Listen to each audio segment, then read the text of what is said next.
시편 42편 1절부터 11절인데요. 여러분에게 나눠드린 강의안에도 나와 있습니다. 강의안을 바로 보셔도 좋습니다. 구약성경 832면에 있고요. 시편 42편 1절부터 11절입니다.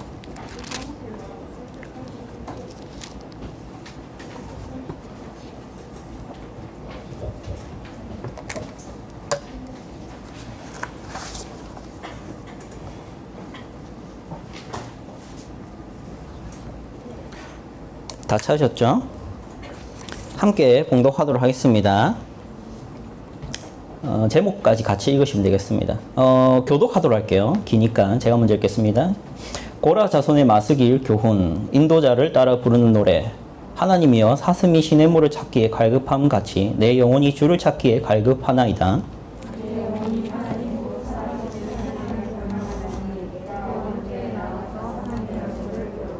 사람들이 종일 내게 하는 말이 내 하나님이 어디 있느뇨 하오니 내 눈물이 주야로 내 음식이 되었도다.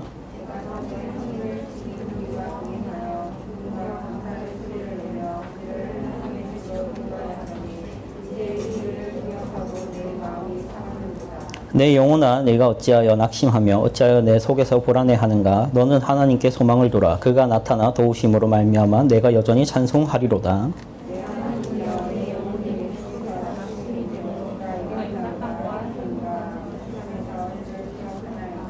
주의 폭포 소리에 깊은 바다가 서로 부르며 주의 모든 파도와 물결이 나를 휩쓸었나이다.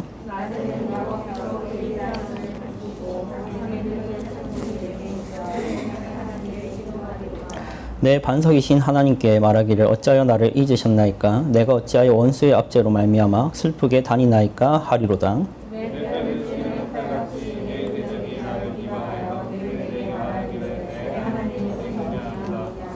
같이 읽겠습니다. 내 영혼아 내가 어찌하여 낙심하며 어찌하여 내 속에서 불안해하는가.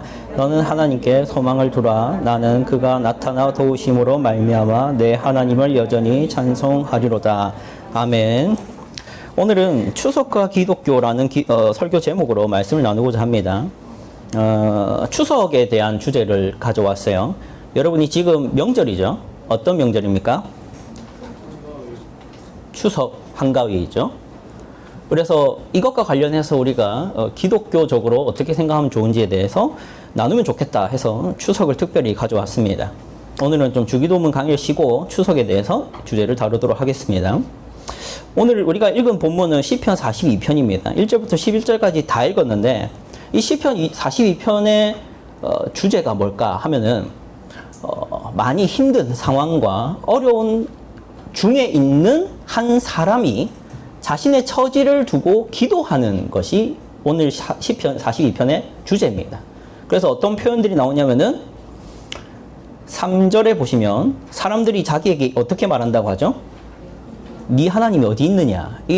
이걸 좀 이해되기 쉽게 말하면 네가 지금 그런 처지인데 네가 하나님이 널 도와줬고 너가 하나님이 보호해 주셨고 네가 지금 그런 꼴인데 하나님이 계신다고? 라는 조롱을 듣는 것과 같은 것이 3절의 내용이죠. 그래서 이 시편 기자는 4절에 보시면 내가 전에 성일을 지키는 무리와, 이 무슨 말이냐면은 그 성전에 올라가서 명절을, 절기를 지켜야 되는 무리를 말해요. 절기 때마다 성전에 올라가야 됐었으니까.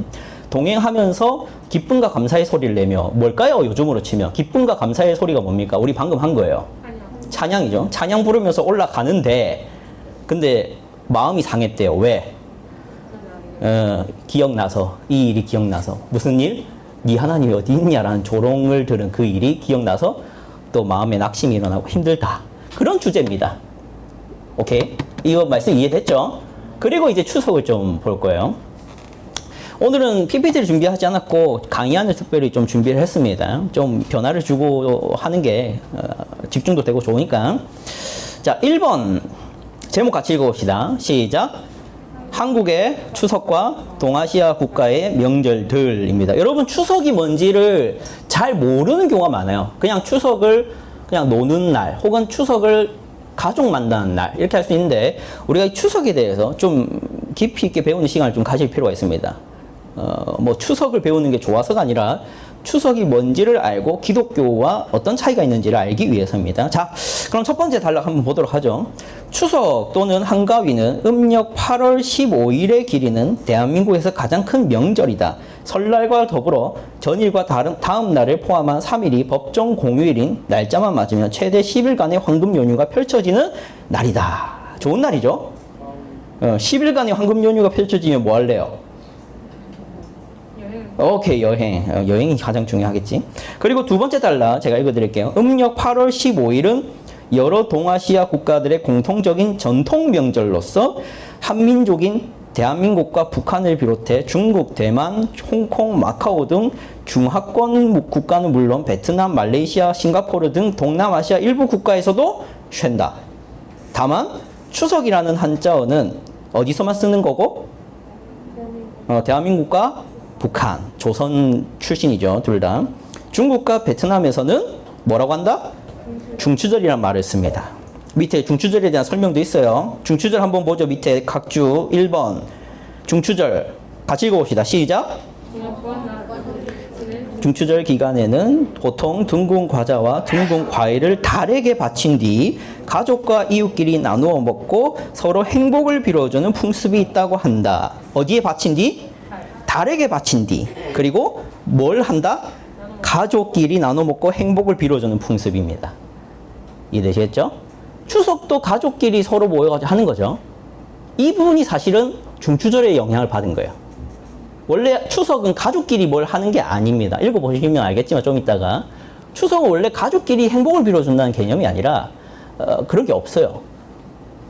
근데 이 중추절, 이 중국에서 하던 이런 문화가 추석에 영향을 끼쳐서 우리가 지금 가족끼리 모여서 서로 이제 시간을 보내는 것들을 중시하는 게 바뀐 거죠. 자, 그 다음에 이제 그러면 추석의 유래를 좀 보도록 합시다. 우리나라에서 추석이 어떻게 시작됐는가?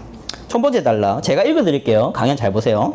추석의 시초에 대해서는 삼국사기와 이를 인용한 신증동북 여지 승남에서 찾을 수 있다. 신라 제3대 왕 유리 이사금 때 서라벌 도성 안에 부녀자를 두 파로 나누고 레크레이션 같은 거예요. 두 팀으로 나누고 두 명의 공주로 하여금 각 파를 이끌게 하여 백중 다음 날부터 한 달 동안 삼을 삼는 게 뭐냐면은 배에 짜는 거예요. 그 옷감 짜는 거. 이해되시겠죠? 삼을 산다는 게 옷감 짜는 겁니다. 안 해봤죠? 근데 알긴 알죠? 음력 8월 15일 즉 추석 당일 가윈날에 요 가윈날이 뭔지 밑에 각주에 있습니다. 밑에 각주 보시면 2번이죠. 가윈날은 갑의 날이며 갑에는 가운데를 의미한다. 그러므로 갑의 날은 가운데 날이라는 의미이며 추석을 한가위라고도 부르는 이유는 추석이 가을의 중간 날이기 때문이다. 그래서 여러분이 한가위라 하면 그냥 추석의 중간에 있다고 한가위라 하는 거지 다른 의미는 아닙니다. 아시겠죠? 그럼 추석이라고도 하고 이 한가위라고 하는 이 날 다시 돌아오면은 가윈날에 한 달간의 성적을 심사한대요. 레크레이션 하면 팀별로 점수 따는 것처럼 진 편이 이긴 편에 뭘 한다? 한턱 낸다. 그리고 노래와 춤을 즐기며 이런 거 있잖아. 뭐 BTS 노래를 부르든 있지 노래를 부르든 막 하는 거야 신라 사람들이. 그리고 놀도록 한 것에서 유래를 찾는다. 추석의 유래가 이제 가베라는 이름으로 1세기까지 기원이 거슬러 간다는 이야기다. 가베라는 이름은 현재까지도 가윈날, 한가위 등에서 가위로 남아있다. 신라시대에 이미 세시 명절로 자리 잡던 이 세시 명절이라는 것은 다르게 말해서 농경과 관련된 의례라는 겁니다. 자리 잡던 추석은 고려시대에 와서도 큰 명절로 여겨져 구대 속절에 포함된다. 신라 때부터 시작되었다는 이 가베가 현재 추석이라는 명절로 변화하기 시작한 구체적인 경위는 조선시대에서 찾아볼 수 있습니다. 자, 이게 중요해요. 아까 신라에서는 이 가베 날 뭐 했다 했죠? 배짜죠. 누가? 여자들이, 부녀자들이. 그리고 두 팀으로 나뉘어서 대결을 한 다음에 노래하고 한턱 쏘고 뭐 이런 게 가베라고 했죠. 근데 우리가 지금 그렇게 하나요, 추석을? 안 그러죠? 가족끼리 모여서 쉬죠? 왜 그렇게 변했느냐를 이제 보도록 하겠습니다. 조선시대에서 찾아볼 수 있다. 자, 고려는 조선시대 전에 나라가 이름이 뭐다? 조선시대 전에 한반도에 어느 나라 있었죠? 고려. 고려는 불교 국가였습니다. 불교 국가. 불교 국가였기 때문에 제사를 지내지 않았습니다. 제사는 고려 말부터 조정 중심과 일부 양반들 사이에만 행해지다가 조선시대에 이르러선 추석제라고 추석 때 왕이, 조선의 왕이 조상신에게 제사를 드리는 국가 행사가 되었다. 그리고 조상을 위한다는 이 제사 문화가 민간에 널리 장려되었다. 민간의 추석 제사라는 것이 널리 전파되고 지금까지 이어져 온 데에는 조상이 후손을 지켜주고 복을 준다는 무속적 기복 신앙이 저변에 깔려 있었기 때문이다. 이렇게 추석은 유교 사상으로 인해 제사를 포함한 명절이 되었고 무속 신앙이 이 제사를 기복주의 우상 숭배 예식을 드리는 지금의 추석 명절로 바꾸었다. 되었다가 아니라 바꾸었다입니다. 밑에 참고는 안 읽어도 됩니다. 제가 지금 읽지는 않겠습니다. 여러분 나중에 참고하시고 싶으면 참고하시면 될 내용입니다. 자, 여기까지 하면, 자, 이제 앞에 보시면 돼요. 여기까지 하면 추석에 대해서 유래를 얘기했어요. 원래 추석은 부녀자들이 신라시대에 두 팀으로 나눠서 레크리에이션 했던 거다. 이렇게 하면 정확한 이해입니다. 오케이? 그런데 지금의 추석은 가족들이 모여서 제사를 드리죠. 왜 그렇게 변했느냐? 조선시대에 뭔가가 있었던 거예요. 그렇죠? 고려시대는 불교 국가였기 때문에 제사를 안 드렸어요. 근데 뭔가가 들어왔어요, 조선시대에. 뭐가 들어왔을까 하는 건데, 여기서 이제 언급이 살짝 되지만, 유교가 들어와요. 유교가. 유교가 어디서 시작했을까요? 중국. 누구? 공자, 주자라는 이 자씨 돌린 분들이, 공씨랑 주씨가 유교를 이제 우리나라에, 중국에서 전파하고 그것이 우리나라에 수입이 되죠. 조선시대에. 자, 그런데 이 공자랑 주자가 제사를 왜 강조했느냐? 왜 강조했느냐? 특히 이 조상신에 대한 제사를 강조했는데 그것이 효기 때문이다라고 가르쳤어요. 효. 여러분, 효가 뭡니까? 효가 뭡니까? 효. 효가 뭡니까? 잘 모르죠. 그냥 이제 효도하다라는 말은 알아요? 이게 뭐 하는 거예요? 효도하는 게 뭡니까? 부모님을 뭐 하는 거? 뭐라고요? 공경하고. 뭐 다양한 게 다 들어갑니다. 요 효라는 단어 안에 별의별 게 다 들어가긴 하는데 대충 부모님을 공경하는 어떤 자세를 말해요. 그게 효인데 이 유교에서 효는 정말 중요한 사상입니다. 그런데 이 유교에서 그래서 권장했던 게 부모님이 돌아가신 부모님이 있잖아요. 그리고 그 부모님이 또 돌아가셔 있잖아요. 그럼 그 부모님에 대한 효는 어떻게 실천할 수 있는가? 죽은 분들에 대한 효는. 산분들에겐 당연히 해야겠지만 죽은 부모님까지도 효를 지켜야겠는데 어떻게 해야 될까? 나온 게 뭐다? 제사입니다. 근데 그게 이제 우리나라에 들어오면서 원래는 왕과 중신들이 제사를 주로 드렸는데 이제 어디에 퍼졌다?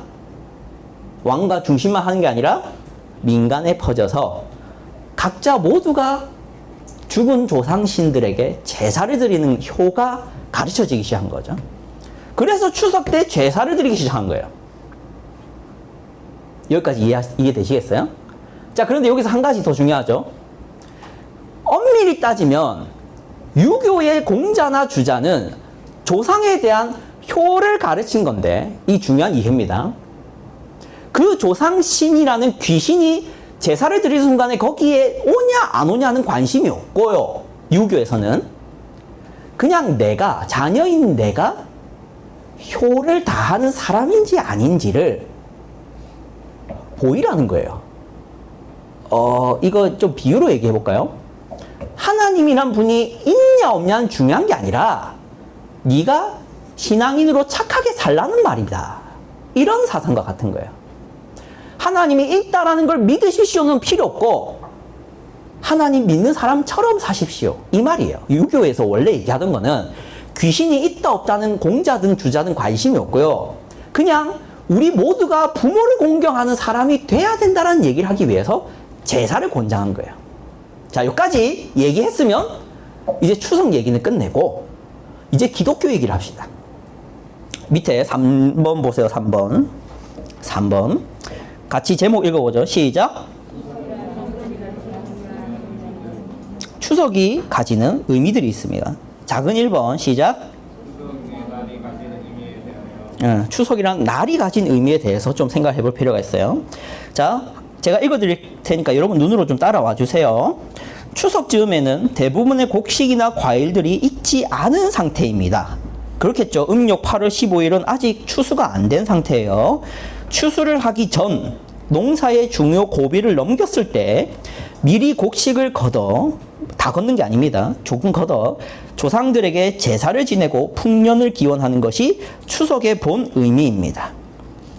여름 농사일은 이미 끝냈고 가을, 뒷장 봐주세요. 가을 추수라는 큰 일을 앞두고 날씨도 적절하니 성묘도 하고 놀면서 즐기는 명절이었습니다. 서양에는 한국의 추석과 같은 명절은 없지만 기독교적 명절인 뭐가 있다? 추수감사절이 있습니다. 언제 하는 거? 11월 네 번째 목요일에 합니다. 그래서 사람들은 한국의 추석을 한국식 추수감사절이라고 부르곤 합니다. 그러나 엄밀히 따지면 둘은 서로 다른 시기의 풍습이죠. 그렇죠? 추석은 언제 하는 거? 농경의례긴 한데 언제 하는 거? 추수 전. 추수감사절은 추수 후입니다. 그래서 다르죠. 시기상 추석은 추수 직전이고 추수감사절은 추수 이후이기 때문입니다. 이 때문에 추석은 풍년 기원의 의미는 있을지언정 추수감사절처럼 추수감사의 의미는 없습니다. 자, 여러분, 제가 추수감사절을 지금 가져오고 있어요. 왜 가져오느냐? 추수감사절은 유교에서 태생한 명절이 아니고 어디서 태생한 명절이다? 기독교죠. 여러분 보고 추수감사절을 잘 지켜라 이런 얘기를 하기 위해서가 아니라 기독교랑 기독교가 아닌 세상이랑 관심과 어떤 가치가 어디에 있느냐, 그러니까 뭐가 얼마나 차이가 나고 있느냐를 드러내고자 추수감사절이라는 예를 가져왔을 뿐이에요. 여러분이 지금 믿고 있는 기독교 신앙과 세상 사람들이 바라고 원하는 그 가치관이 얼마나 다른지 그걸 좀 살피면 좋겠습니다. 자, 밑에 교훈 봐주세요. 교훈 제목 같이 읽어보죠. 시작. 기복적 원리 vs 하나님의 신뢰의 원리 take and give입니다. 이 두 개가 이게 구분되고 있는 건데요. 자, 추석 다시 보시면 추석은 기복적 원리가 있습니다. 자, 추석 언제 드린다? 음력 8월 15일. 그럼 이때가 추수 때다, 추수 전이다? 추수 전. 그러면 이 날 드리는 것의 의미가 뭐냐? 왜 이때 추수 전에 이 추석을 드리냐? 뭐라고 했어요? 풍년, 뭐 하는 거? 기원. 풍년 기원이 뭡니까? 우리가 이렇게 제사를 잘 드려서 풍년이 오기를 바라는 것이죠. 그렇죠? 그러니까 내가 조상신들에게 나의 것을 줘서 조상신으로부터 풍년을 받아내는 겁니다. 이게 추석의 의미예요. 추석이 왜 풍년 전에, 그러니까 추수 전에 드려져야 되냐? 좋은 결과를 얻어내기 위해서 지금 최선을 다해 하는 거예요. 그걸 뭐라 한다? 무슨 원리? 기복적 원리. 복을 원하는 거예요. 이거를 위해서는 give and take라고 하는 거예요. 여러분, give가 뭡니까? 영어로. 그리고 take는 뭡니까? 받다입니다. 자, 여기서 제가 드러내고 싶은 여러분의 삶, 다르게 말해서 여러분의 삶이라 말하지 합시다. 여러분은 기독교인이니까. 기독교인이 아닌 이 세상 사람들의 삶이란 뭐냐면은 내가 준 만큼 받아내야 되는 것을 주된 관심사로 삼고 살아가는 것이 세상입니다. 내가 준 것에 대한 대가가 바래지는 세상이에요. 여러분이 만나고 여러분이 앞으로 관계를 맺어야 될 사람은 먼저 먼저 줘서 거기에 대한 대가를 항상 바라는 사람들이라고요. 자, 그러면 추수감사절은 어떤 원리라고 하죠? 여기 뭐라 되어 있습니까? 하나님 신뢰의 원리라고 되어 있습니다. 그 밑에, 그 옆에 글이 있죠. 문장 읽어봅시다. 시작. 무엇을 얻든 선하신 하나님의 나를 위한 최선이었다는 성숙한 믿음의 고백이자 찬송입니다. 자, 여러분, 추수감사절이 추수 이후에 드리는 절기라 했죠. 그쵸? 자, 그러면 이제 질문이에요. 질문입니다. 추수가 망한 해도 있을 거 아니야. 그때도 추수감사절을 그럼 안 드릴 건가? 드려야 될 거 아니야. 그때는 무슨 생각이 들까요? 이 추수감사절을 드려야 되는 사람 입장에서. 자, 추수가 망했어요. 태풍이 와갖고 흰남노가 오든 무슨 한남노가 오든 무슨 고남노가 오든 하여튼 올 거 아니야. 꼭 와서 태풍으로 인해서 다 망했어. 그런데 추수감사절을 드려야 되는 사람들 입장에서 어때? 어떨까? 어떨까? 내가 감사가 되겠어요? 제사를 드려야겠어요? 봐봐. 내가 별을 100만 평 너무 많다. 1000평의 별을 키웠어요. 그런데 태풍 때문에 다 날아갔어. 그리고 줄기 하나 남았어. 그래서 털었는데 한 톨 나왔어, 쌀이. 근데 이거 추수감사절 됐다고 또 드리래. 감사드리래. 감사가 됩니까? 안 되죠. 여러분, 기독교는 있잖아요. 내가 좋은 결과를 얻었기 때문에 감사를 드리는 개념이 없습니다. 기독교는요, 내가 지금 상황에도, 어떤 상황에도 하나님의 선이고, 하나님의 나를 향한 뜻이고, 하나님의 나를 향한 지혜라는 것을 믿는 사람으로서 감사해야 되는 것을 가르쳐요. 억지로 무슨 감사해라 이런 얘기가 아니라 여러분이 하나님을 누구로 아냐는 겁니다. 자, 여러분, 이 말에 대해서 여러분 거부하거나 부정할 사람이 있는지 한번 물어봅시다. 여러분이 믿는 하나님은 선하신 분입니까? 악하신 분입니까? 여러분이 믿는 하나님은 어리석은 분입니까? 지혜로운 분입니까? 자, 그러면 태풍으로 해서 내가 망했어요. 그러면 이것은 하나님이 악한 의도로 나를 어리석게 대한 겁니까? 우리가 하나님을 믿는다면 여기서도 감사가 나와야 된다는 의미에서 추수감사절을 드리는 겁니다. 그런데 세상은 거기에 대한 감사를 할 수가 없어요. 왜냐하면은 내가 이렇게 치성을 다하고 조상들에게 정성을 다했으면 그에 합당한 대가를 바라는 것만 훈련하고 그것만 훈련할 뿐만 아니라 그것만 생각하며 살아가기에 추석이 있는 겁니다. 그런데 기독교는 추수 이후에 감사를 하는 겁니다. 자, 여기서 우리가 생각해 볼 것이 뭐냐면, 여러분 시편 42편 3절에서 5절이 밑에 따로 또 나와 있죠. 같이 한 번 더 읽어봅시다. 이거 읽었던 본문입니다. 시작. 사람들이 종일 내게 하는 말이 내 하나님이 어디 있느뇨 하오니 내 눈물이 주야로 내 음식이 되었도다. 내가 전에 성의를 지키는 무리와 동행하여 기쁨과 감사의 소리를 내며 그들을 하나님의 집으로 인도하였더니 이제 이 일을 기억하고 내 마음이 상하는도다. 내 영혼아, 네가 어찌하여 낙심하며 어찌하여 내 속에서 불안해하는가? 너는 하나님께 소망을 두라. 그가 나타나 도우심으로 말미암아 내가 여전히 찬송하리로다. 아멘. 이 시편 기자 아까 얘기했듯이 분명히 힘든 상황 속에 있습니다. 뭔지는 나와 있지 않지만 분명히 누가 보더라도 네가 하나님이 지금 있는 인생이냐, 네가 지금 이 꼴을 보니까 하나님은 없는 것 같다라는 소리를 들을 만큼 그리 좋지 못한 결과를 얻은 상황이죠. 굳이 비유로 하자면 내가 열심히 공부해서 수능을 쳤는데 성적이 너무 떨어지는 거예요. 혹은 내가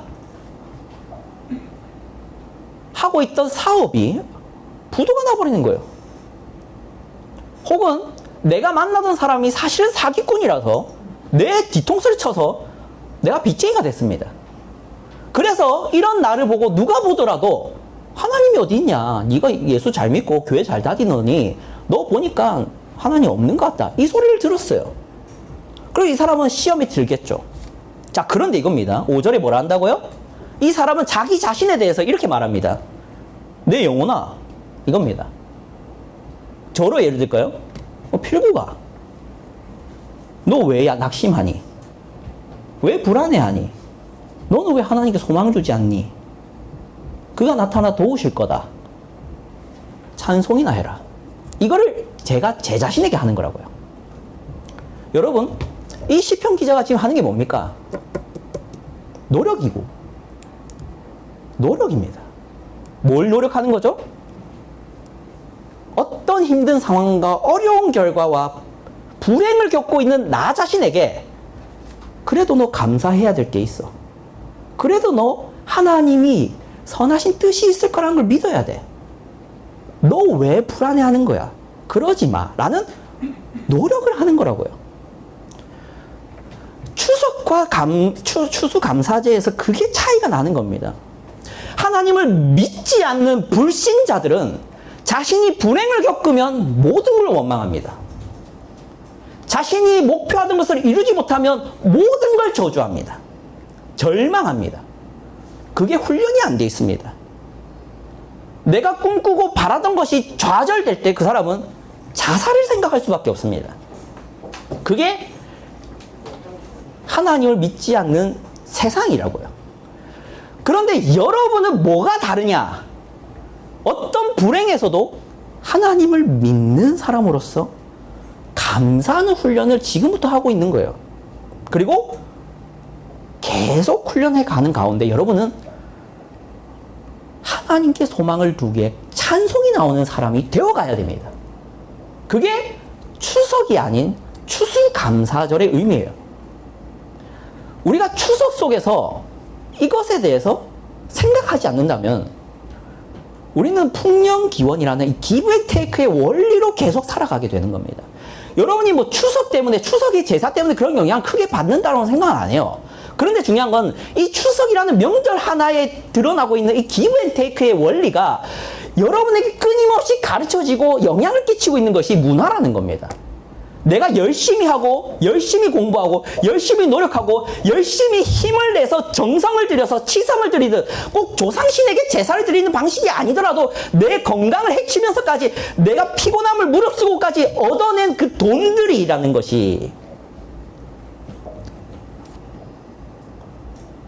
좌절됐을 때, 그리 좋은 결과를 내지 못했을 때, 세상은 좌절하지만 여러분은 좌절하지 않는 사람이라는 거예요. 그게 달라야 되는 겁니다.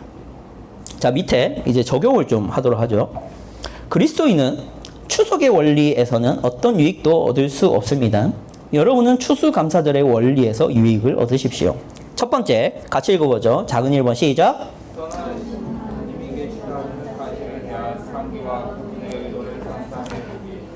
여러분이 추석이라는 것에서 유익을 얻을 수 없다. 추수감사절과 같은 원리에서 얻을 수 있다. 라는 얘기를 하면서 첫 번째로 이런 얘기를 하는 이유가 우리는 많은 경우 하나님을 자주 까먹습니다. 힘들 때마다 하나님을 까먹죠. 힘들 때마다 하나님의 뜻이 있을 거야 라는 말이 반사작용으로 나오지 않고 전혀 하나님이란 분이 고려되지 않아요. 하나님이 도대체 나한테 왜 이런 결과를 주셨을까라는 생각을 하려는 노력들을 하실 필요가 있습니다. 이런 의도적인 노력들을 좀 하세요. 왜 하나님은 이런 친구랑 만나게 해서 이런 다툼이 일어나게 하셨을까? 왜 하나님은 내가 지금 교회를 못 갈 상황을 만드실까? 왜 하나님은 내가 가난하게 하실까? 왜 하나님은 나를 이렇게 고통당하는 일을 겪게 하시는가? 라는 질문을 여러분은 던질 줄 알아야 돼요. 그런 훈련을 의도적이나마 좀 하세요. 힘들 때 그리스도인이 이럽니다. 하나님을 상기하는 훈련이 안 된 사람들은 바로 그 즉시 뭘 하냐면은 돈이 없으니까 은행에 가서 대출을 받아야지. 이런 방식밖에는 답을 못 찾아요. 아, 내가 성적이 떨어졌으니까 공부를 더 잘해야지. 이거 외에는 어떤 영적인 반응이라는 게 일어나지 않는 경우가 참 많죠. 하나님을 상기하는 노력들을, 훈련들을, 반복들을 좀 해보세요. 두 번째, 같이 읽어보죠. 시작. 우리가 읽었던 5절과 11절에 나와 있죠. 우리 이 시편 기자가 분명한 모범이 되고 있습니다. 이 시편 기자는 자기 자신에게 말하고 있잖아요. 내 영혼아, 네가 어찌하여 낙심하냐 라는 얘기를 스스로에게 던진다고요.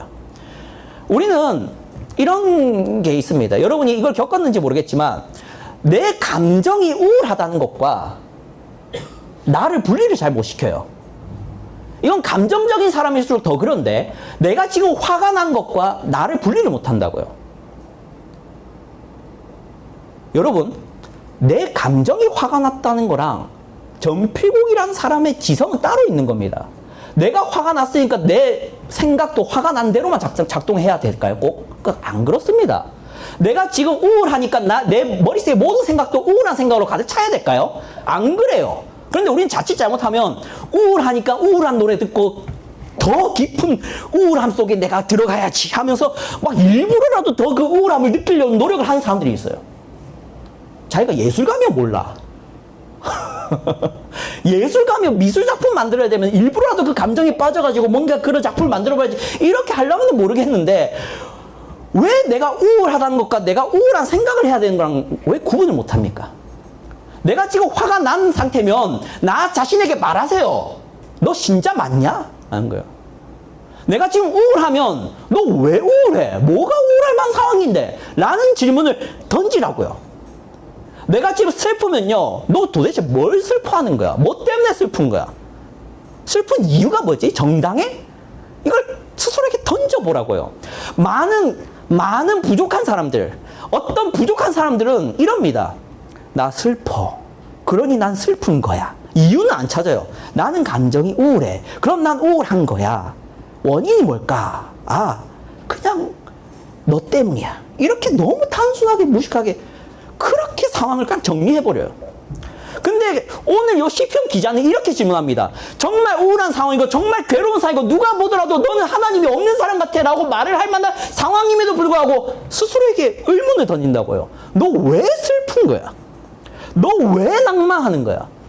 하나님이 있는 사람이라면, 하나님이 계신다면, 하나님께 소망을 주는 너라면 그러면 안 되지. 이게 신자라고요. 신자는 감정과 생각이 같이 안 갑니다. 감정이 부정적으로 가더라도 생각은 언제나 믿음 안에 있어요. 그게 신자입니다. 넘어갑시다. 뒷페이지 2번입니다. 자, 두 번째 의미인데요. 앞에는 이제 추석의 날과 관련된 의미를 생각해 봤다면 이제 2번 같이 읽어보죠. 제목 시작. 추석 명절에 제사가 가진 의미에 대하여. 제사 얘기를 이제 좀 하도록 하겠습니다. 첫 번째 단락 읽어보죠. 여러분 뭐 눈으로 보시면 됩니다. 제가 읽도록 할게요. 제사는 고대 사람들이 종교적인 미신을 가지고 신의 보살핌으로 재앙을 피하기 위해 천지신명께 정성을 올린 것이 그 시작입니다. 지금처럼 추석 때 조상께 제를 올리는 문화는 고려 말부터 중국의 유교 사상이 전래되며 시작되었죠. 유교의 제사 사상은 조상신이 있냐 없냐, 귀신이 존재하냐 안 하냐에 초점이 있지 않습니다. 유교 사상의 핵심은 가족, 특히 효에 집중되어 있으며 이 때문에 유교에서 제사를 권장할 때는 제사 드리는 자손들이 가져야 할 올바른 태도와 정성에 집중되어 있습니다. 부모와 조상을 얼마나 소중히 여기는지, 그리고 그 부모와 조상에 대한 마음이 진심인지를 가시적으로 확인하고 그것을 증명하는 것이 유교 제사의 의도라 할 수 있습니다. 자, 두 번째 단락. 현대 한국의 추석 제사는 겉으로는 유교적인 예법대로 드린다고 하지만 대부분이 무속적인 개념으로 드립니다. 귀신, 곧 제사를 드리는 순간에 찾아와 계신 조상님을 정성을 다해 달래고 그들의 화가 지금 우리 집안에 내리지 않기를 기대하는 미신이 그 가운데 존재하는 제사입니다. 효라는 탈을 쓴 무속적인 제사 행위라는 것이죠. 그렇기에 조선의 초기 기독교인은 이런 제사를 거부할 명분을 찾기 어려웠다고 합니다. 왜냐하면 우상 숭배를 할 수 없었던 기독교인들은 제사를 거부해야 하는데 제사를 거부하자니 유교 사상의 효를 명분으로 가져와서 가족들의 비난을 받고 동네에서는 소문이 나서 저 기독교인은 부모에 대한 도리도 안 지키는 상놈이다라고 손가락질을 당하게 되고 자기 스스로도 예수 믿는 사람이 이래도 되나 하는 부정적인 인식도 가지게 되어 양심이 찔렸기 때문입니다. 이게 제사가 가진 의미를 좀 생각해 본 단락인데요. 자, 이제 교훈입니다. 첫 번째 교훈 제목 읽어보죠. 시작. 유교적 의미의 제사에 대하여. 제사는 두 가지의 사상이 둘 다 담겨져 있죠. 첫 번째 어떤 사상? 유교적인 사상. 두 번째 무속적인 사상입니다. 그 중에 이 유교적 사상에 대해서 좀 생각을 해보죠. 자, 앞에 칠판을 좀 봐주시면 됩니다. 여러분이 가지고 있는 강의안을 보셔도 좋고 앞에 칠판을 보셔도 좋은데, 자, 유교적인 의미, 유교적 의미로서 이 제사는 이 효와 관련돼 있는데, 그러니까 조상에 대한 혹은 부모에 대한 도리, 이걸 지키라는 게 이 제사의 목적이에요. 자, 그런데 이게 또 두 가지 입장이 있어요. 어른들의, 이 제사를 강조하는 어른들의 입장이 있고요. 누가 있겠어요? 이 제사를 열심히 하는 누구의 입장이 또 있죠? 자녀들의 입장이 있습니다. 그렇겠죠? 이 제사를 드려라, 너희 제발 이 제사를 유교적 의미에서 드려라 라고 말하는 어른들이 있을 거고요. 자녀들이 그래, 내가 이 제사를 드려야지, 열심히 이 제사를 드려야 돼 라는 자녀들의 입장이 나뉘어요. 근데 이 두 입장 다 왜 이 제사를 드리고 싶어 할까 라는 거예요. 왜 이 유교적인 의미의 제사를 왜 강조할까?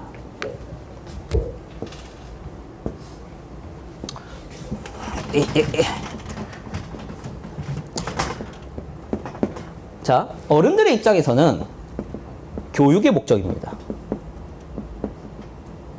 자, 생각해 보시죠. 여러분들이 자녀잖아요. 자녀예요, 자녀. 여러분 자녀 세대예요, 사실은. 어른은 아니잖아요. 자녀 없죠? 그럼 부모님들의 이 제사를 여러분 앞에서, 물론 여기 기독교 가정은 제사를 잘 드려본 적이 없겠지만, 자, 자녀들을 다 옆에 다 세워놓습니다. 그리고 이 부모님들이 차례를 엄청 이렇게 예의 바르게 탁 드리면서 막 절도 하고 하는 모습을 누구에게 보여줘요? 누구에게 보여줘요? 자녀들에게 보여주죠?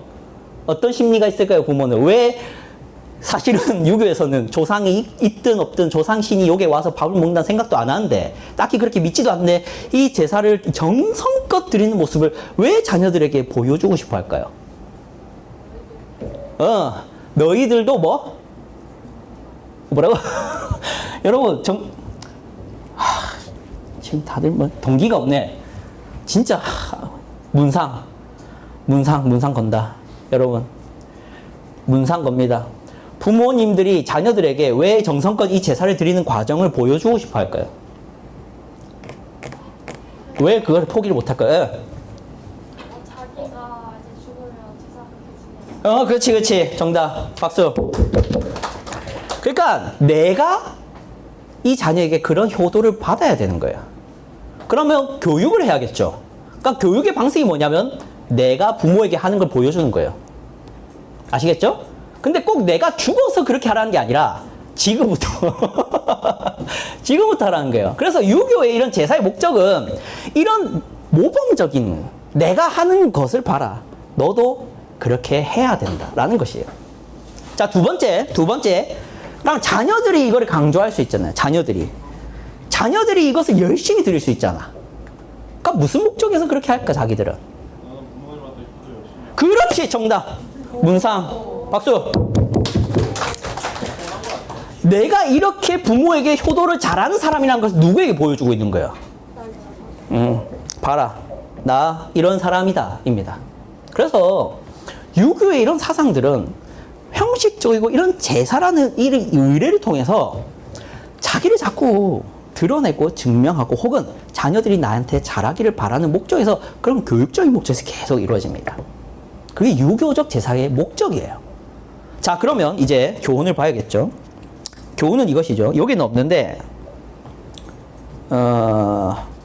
여기 있나요?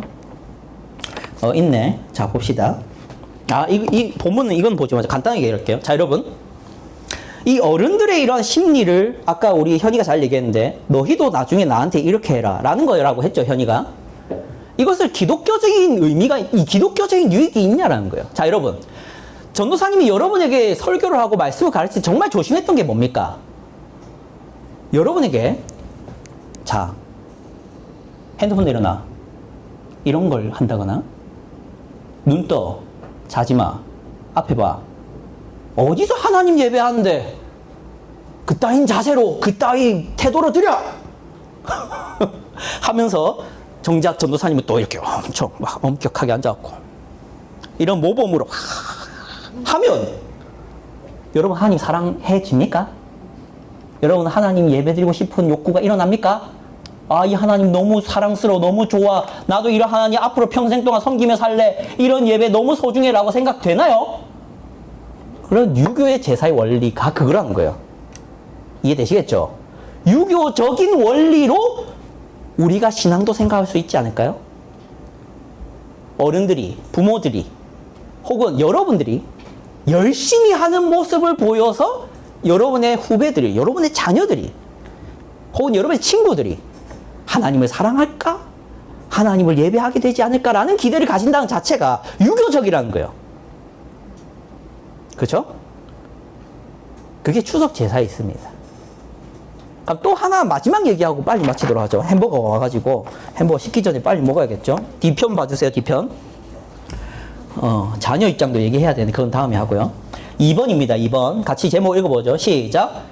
무속적 의미의 제사에 대해서입니다. 요게 이사야서 45장 20절에서 21절 있죠. 같이 읽어봅시다. 시작. 열방 중에서 크게 읽어주세요. 너희는 모여 오라. 함께 가까이 나아오라. 나무 우상을 가지고 다니며 구원하지 못하는 신에게 기도하는 자들은 무지한 자들이니라.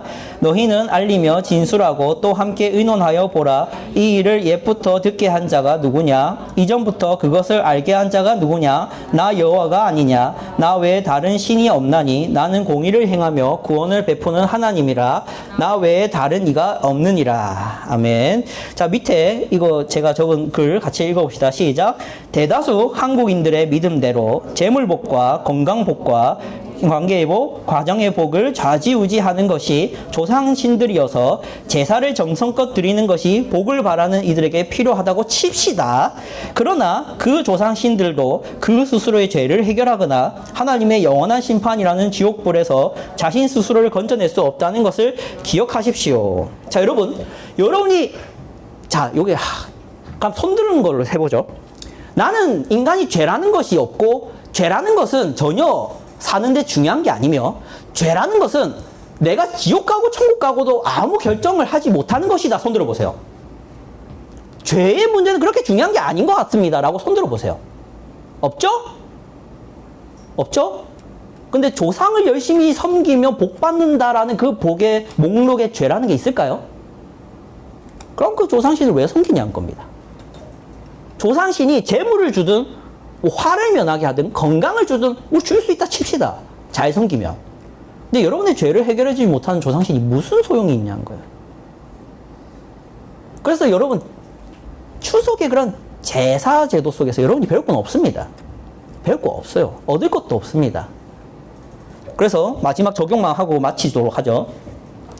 같이 해봅시다. 제목 시작. 지혜로운 여러분은 하나님께만 소망을 두십시오. 오늘 읽었던 본문의 5절과 11절인데요. 같은 말을 합니다. 읽어봅시다. 11절만 읽어보죠. 시작. 내 영혼아 내가 어찌하여 낙심하며 어찌하여 내 속에서 불안해하는가? 너는 하나님께 소망을 두라. 나는 그가 나타나 도우심으로 말미암아 내 하나님을 여전히 찬송하리로다. 아멘. 여러분, 세상 사람들은 여러분이 맹신하는 자들이고 여러분이 과학적이지 않은 자들이며 비이성적이고 어리석고 무식하며 아직도 이 시대의 종교를 가지고 하나님을 신앙한다고 와서 기도하고 주일을 섬기고 이 주일날 놀거나 일을 하지 않는 여러분들을 한심하게 생각하고 하나님이나 신은 존재하지도 않을 뿐더러 그 하나님을 섬기는 여러분은 너무나도 패배자 같은 자들이라고 생각을 할지 모르겠지만 그들이 뭘 드립니까? 추석 때 모여서 뭘 드리나요?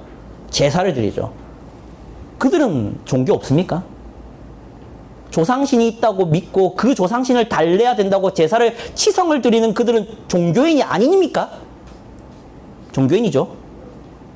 얼마나 이율배반적인 걸 아세요? 여러분은 세상 사람들 과학을 맹신하고 하나님은 없다고 믿는 사람들이 사주팔자를 안 봅니까? 사주팔자가 뭔지 알아요? 점 보는 거죠. 그거 안 하는 줄 압니까?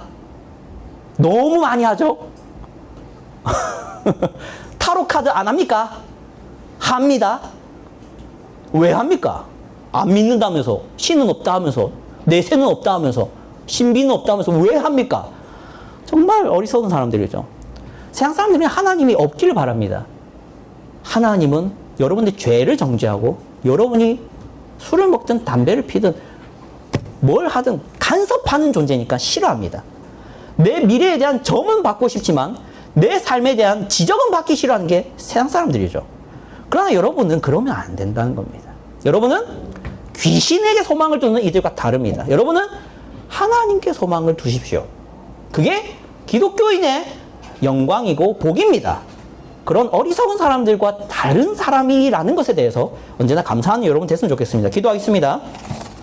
하나님 아버지 감사합니다. 우리가 이렇게 함께 모여서 추석에 대해서 생각해보는 시간을 가졌습니다.